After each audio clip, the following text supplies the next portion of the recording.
Jorge Aliaga en línea con nosotros, vía Skype, que es físico. Jorge, ¿cómo va? Buenas tardes. Aquí Daniela Ballester y Antonio Fernández Llorente, saludamos. ¿Qué tal, Daniela, Antonio, cómo les va? Bien, un poco preocupados todos con todo esto, ¿no, Jorge? Que estamos en un pico de pandemia, hay una cierta irresponsabilidad por parte de algunos sectores argentinos, haciendo fiestas, baby shower, bailes, piden que se abran los bares, y también un mensaje esquizofrénico, ¿no? Por un lado se pedía por la libertad, y ahora los mismos que pedían por la libertad ahora piden una cuarentena más estricta. Sí, bueno, lo que se está viendo acá y en todo el mundo es que el virus mantiene sus condiciones de contagiosidad como al principio. Hay gente que se va enfermando y que, bueno, aquellos que se recuperan y que por suerte no fallecen, quedan inmunizados, pero todavía son un porcentaje pequeño de la población, con lo cual todavía la mayor parte de la población es susceptible de enfermarse. Y si no se cumplen con ciertas condiciones de distanciamiento y de cuidado, la gente se contagia. Digamos, ustedes habrán visto las noticias ahora, por ejemplo, en Barcelona, que están con ciertas dudas de si cerrar ya o esperar un poquito más, pero los lugares donde están retomando actividades sin cuidados, a pesar de estar en verano, a pesar de haber tenido muchos casos, vuelven los rebrotes.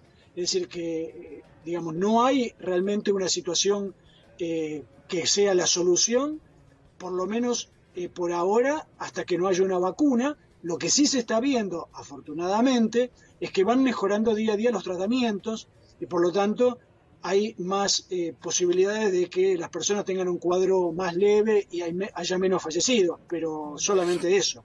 Bueno, Jorge, una de las novedades, o por lo menos buena noticia, ¿no? Porque cuando uno piensa justamente lo que usted mencionaba, pasa en Barcelona, todo nos lleva a tener que convivir con esto bastante tiempo más, ¿no? Y no saber hasta cuándo. Y entonces ahí las soluciones como la vacuna, un suero o algún medicamento se vuelven más importantes, ¿no? Más urgentes. Y le quiero consultar porque en las últimas horas se anunció la prueba de un suero aprobado por el ANMAT, suero de caballo, que aparentemente como medicamento, entiendo yo, ¿no? Tendría un efecto muy importante.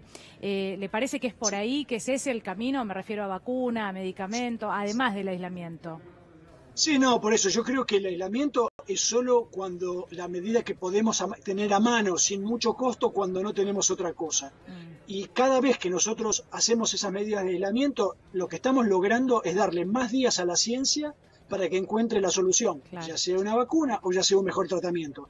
En el caso del suero hiperinmune que ustedes decían, que desarrolló gente de la FIL con San Martín y que está ahora poniéndose a prueba, lo que, digamos, el principio, por lo que entiendo, es parecido al tipo de tratamiento que se hace con suero antiofídico, cuando uno tiene una mordedura de una víbora, claro, cosas así. Es decir, se le inserta defensas que de alguna manera combaten el virus, dándole tiempo al organismo a que pueda generar sus propias defensas. Obviamente no es una vacuna en el sentido que evita que uno se contagie, pero si se agarra el cuadro muy rápido, lo que sí evita es que haya situaciones graves. Sí, multiplica anticuerpos al 100%, escuchaba en el día de ayer. Sí, todavía no se han hecho pruebas en humanos con este suero en particular, es lo que ahora se estaría habilitando. Sí. Se han hecho pruebas de laboratorio y los resultados aparentemente son muy buenos. Bien, bueno, habrá que esperar. Mientras tanto, los números del fin de semana.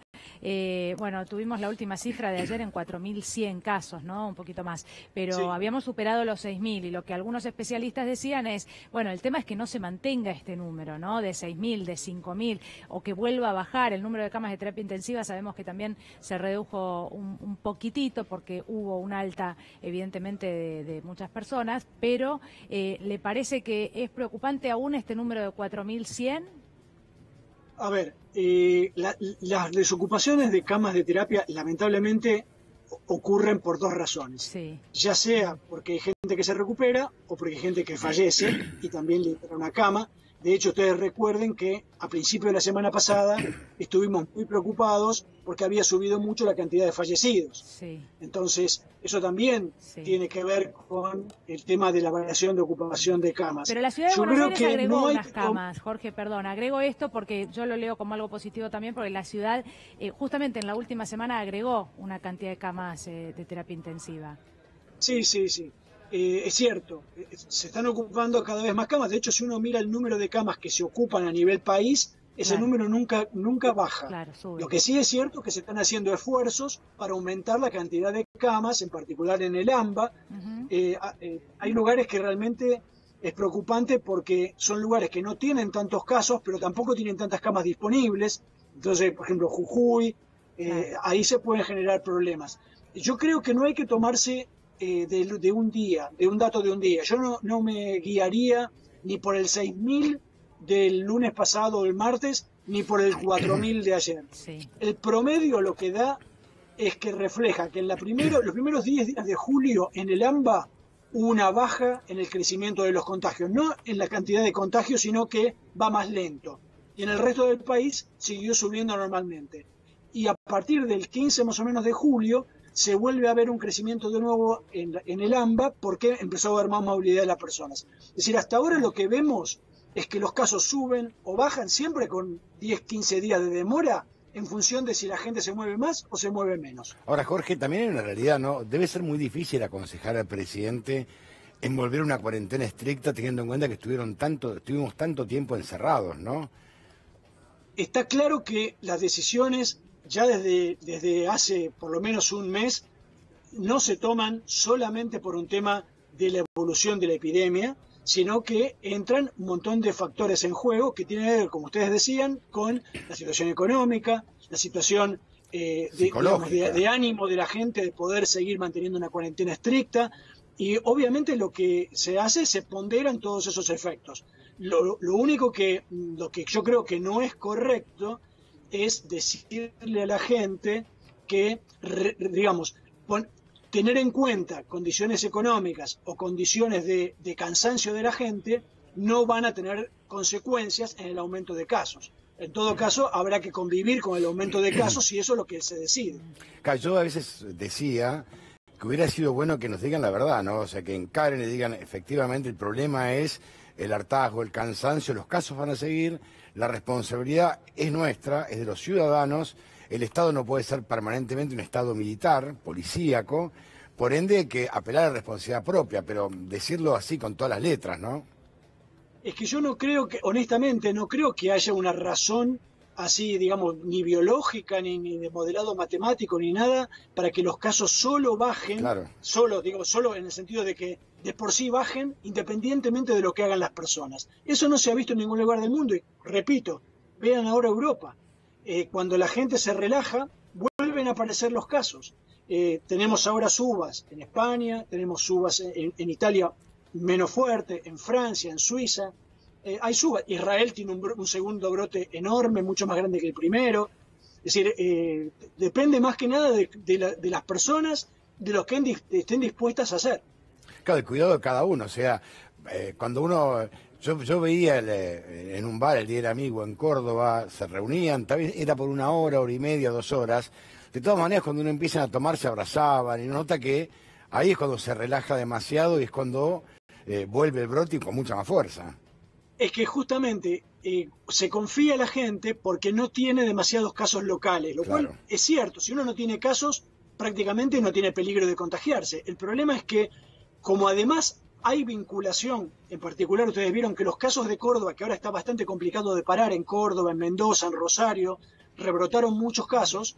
En Córdoba crecieron en el corredor de la autopista Buenos Aires-Córdoba. Es decir, es viajantes que van a Córdoba. Entonces llega una persona que está contagiada y no lo sabe porque no tiene síntomas. Se reúne con los amigos para el Día del Amigo y a lo mejor genera un foco ahí mismo. Claro. Jorge, de todos modos hay un dato que es importante resaltar, ¿no? Lo veía en su página, donde usted sube unos cuadros muy interesantes para entender un poco lo que está pasando concretamente, más allá de las opiniones, en los números, ¿no?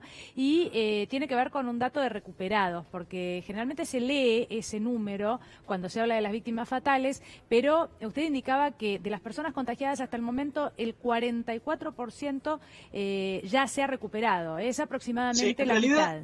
Sí. Sí, ese es un número que yo te diría que subestima, no sobreestima. Es decir, la situación todavía yo creo que es mucho mejor que esa. Bien. ¿Por qué te lo explico? ¿Por qué te lo digo?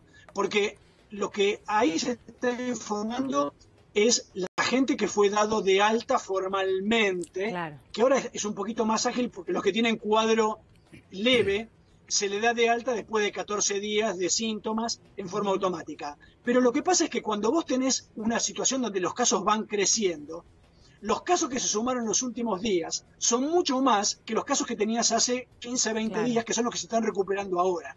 Entonces, es muy natural que el porcentaje de recuperados sea de menos cuando te están subiendo los casos y empiecen a subir. Es decir, yo esperaría que si en algún momento empezamos a tener menos casos todos los días, en ese momento, además, el porcentaje de recuperados va a ir subiendo. sí. Si vamos a pasar del 50%, 60% Y hay que de sumarle recuperados. sintomático, Jorge. Hay una gran cantidad de personas que ya lo tuvieron y que no tuvieron síntomas, que ni siquiera se hicieron el testeo. Bueno, eso además, de hecho, el número de cuántos son esos casos varía de un lugar a otro. Claro. Por ejemplo, en la Ciudad de Buenos Aires hizo una medición en la Villa 31 y dio que el 53% estaba infectado, cuando sí, en realidad lo que habían detectado era la 10ª parte de eso.